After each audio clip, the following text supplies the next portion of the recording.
Let's look at Chapter 5, Part 1, the translation of the first exercise. Je suis parti. So here we've got partir is our past participle. That comes from the verb partir. Partir is the past participle. Je suis parti means literally I am left yesterday, but we wouldn't say that. We would say I left yesterday or I have left yesterday. Il est mort ce matin.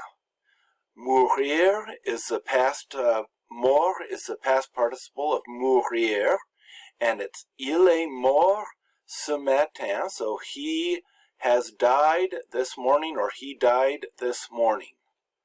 So you can translate either the perfect or the past tense, but you don't want to say he is dead this morning. That's kind of a colloquialism which is different than the idea that he died this morning. Ses amis sont restés. The verb is rester, and this is the past participle. His friends or her friends, and the helping verb is sont, because this is an intransitive verb of movement, his or motion. His friends stayed or his friends remained. Il est retourné en Italie. Retourner means to return. It's a past participle with the I accent aigu there. Il est retourné, it's with the conjugated with être. He returned to Italy. Now we say en Italie. You wouldn't say he returned in Italy.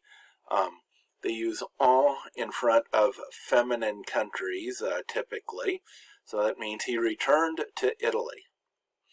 Now here we have il a retourné les crêpes, and that's retourner again, but here it's not an intransitive verb of motion, it's a transitive motion. What did he return? The crepes. He turned over the crepes. Now in your dictionary you might have had to look quite a while to find that meaning for retourner, but it was in the transaction. And hopefully you found it. So he turned over the pancakes or he turned over the crepes.